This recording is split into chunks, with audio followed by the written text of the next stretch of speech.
Flying very low.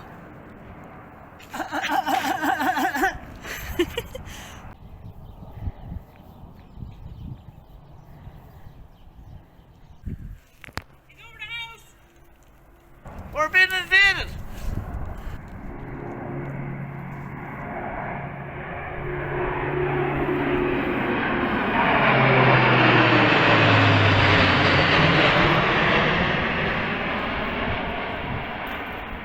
Macron, the bastard, must have upset the Russians.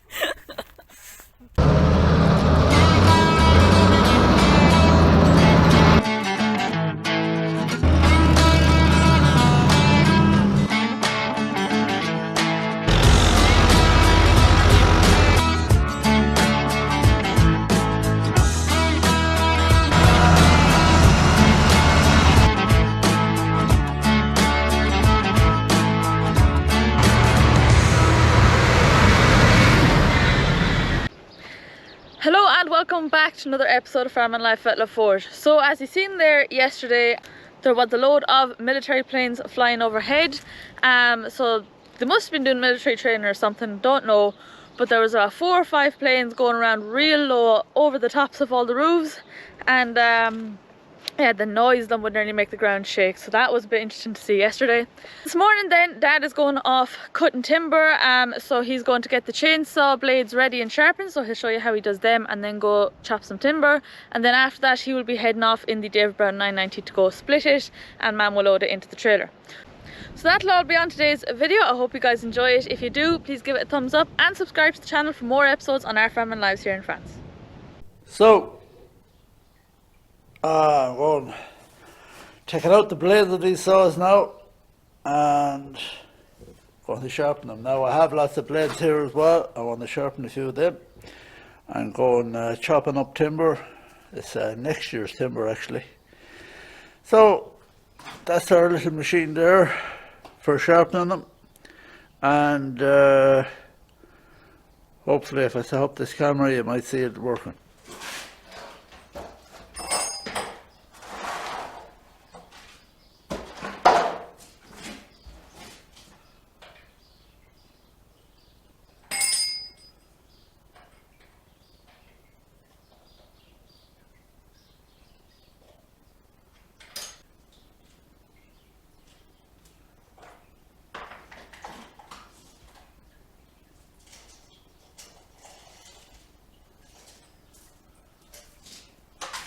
So you fit the, I lift it down here. So you fit the chain in there, and I have 2 little marks here then, the yellow marks. So that's where it goes, and tighten it. So that comes down here then. So you can see it there.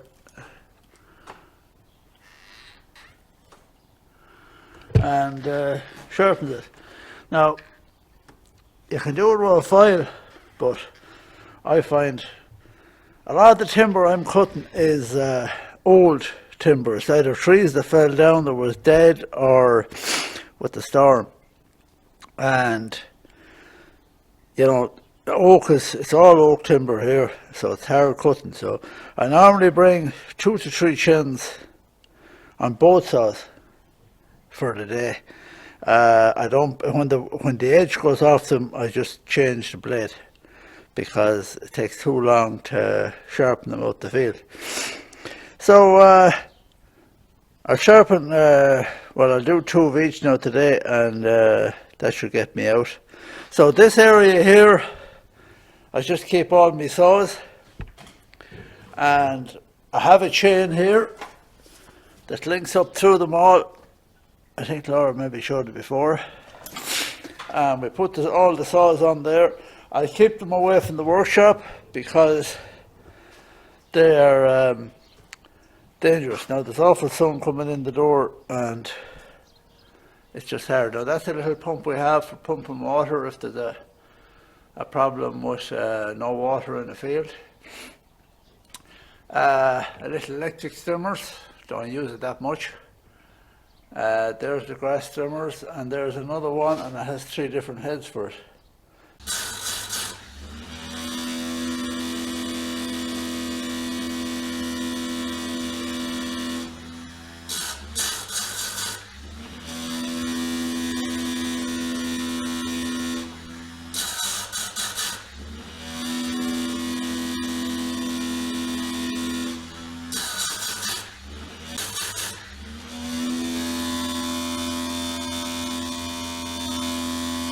So now that side is done, so we're swinging around.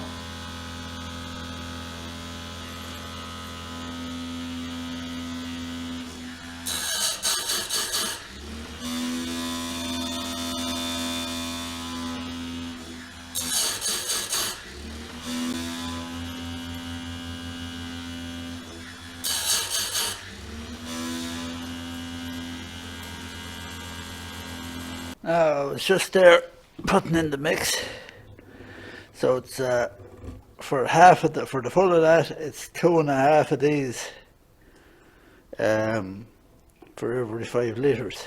So that holds 5 litres, and that holds the oil for the chainsaw, for the chain. So you bring the two together, and just put that on there. And the two saws are full. And we're ready to go. So I do keep my oil here. So I have it here written. I don't know if you can see it there. Yeah, I have it there 2.5 to every 5 litres because I have a head like a sieve. So here's my helmet now with my earmuffs on it, and we'll head on out now.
So, time for the dinner. There I pack up. Monday time. Small bit more than that 3 to cut now, and I'm bringing back the log splitter and hopefully Madame to load it. So, off on me 990 split timber. February 21 degrees.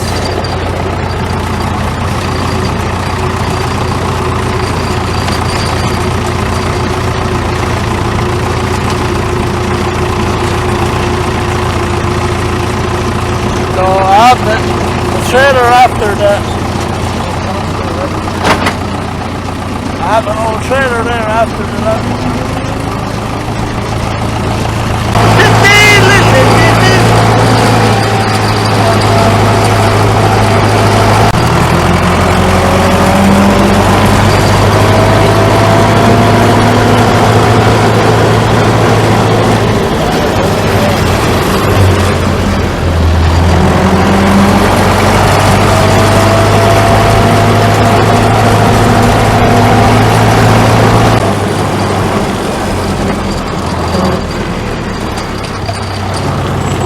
So, I have a good lot chopped up there now, or junked, whatever you call it. So I'm going to start splitting now in a few minutes. Have my log splitter and my 990, which I really like. I know it's not a Ford, but I like it. It just took a shine to some of them. and it was a great find. It was going to be scrapped. So that whole trailer then, we usually fill that up. The best about it is, we see all the trash that's in it there now. Well, I probably should have tipped it there this time. So what I had to do is fill it up with wood and we back it into the shed.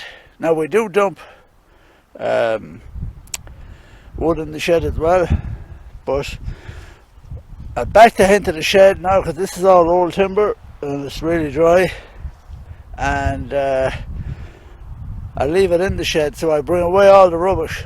So any rubbish that falls off here now, splitting and everything, will be here in the wood. So, and it's just a gorgeous day here altogether. So I'll set up the camera and go.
So there's all the waste.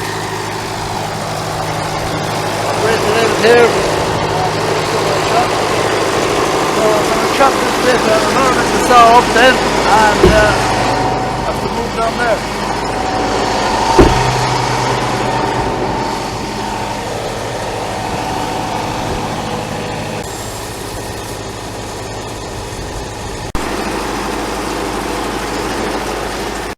Just to finish off the timber video, this is our mud room, or we just call it our Wilton place, and our fire.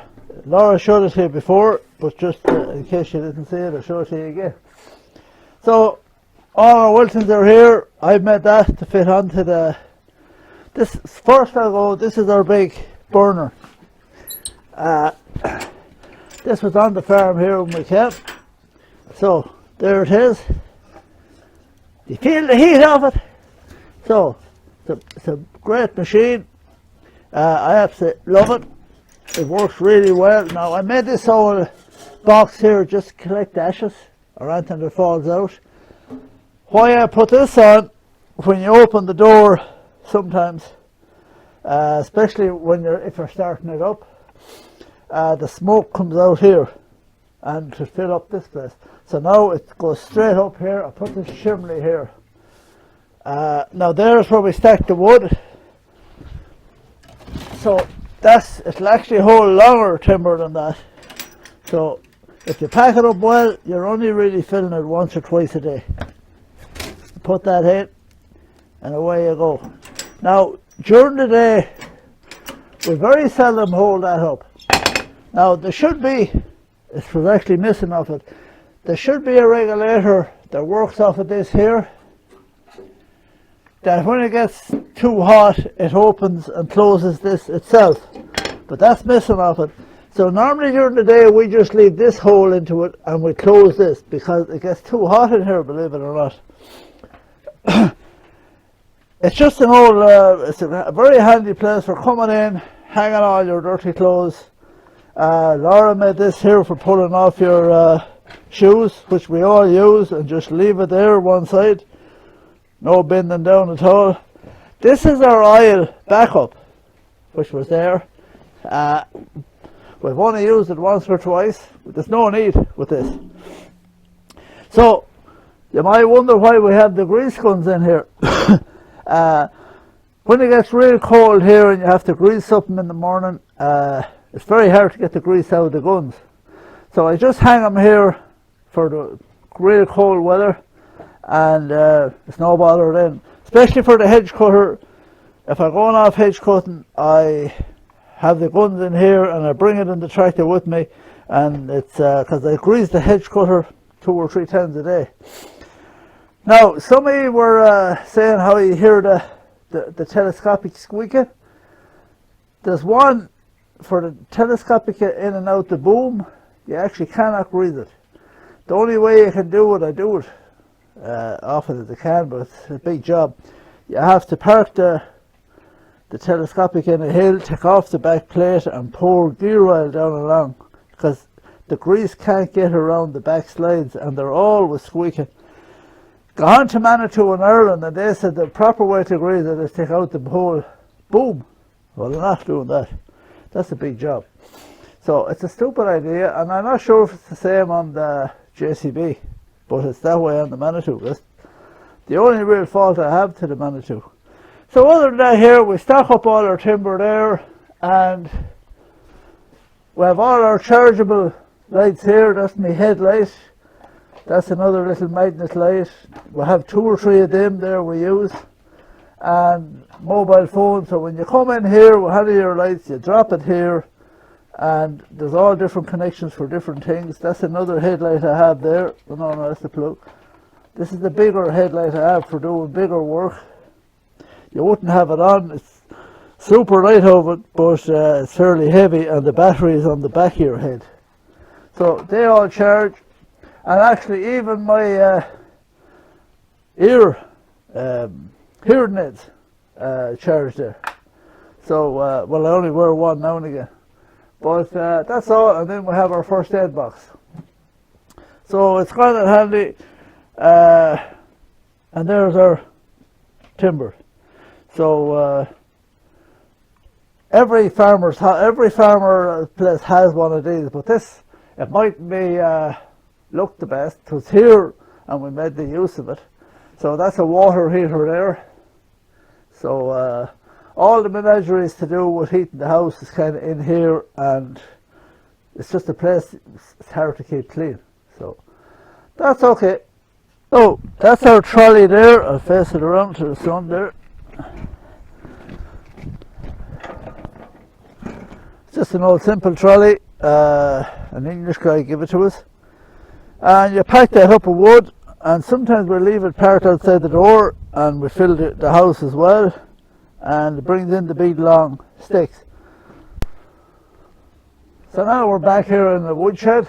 Actually, myself and Laura built this out of old planks, some of the lofts out of the shed that we took down to have access in the old gardens there, where the workshop and that.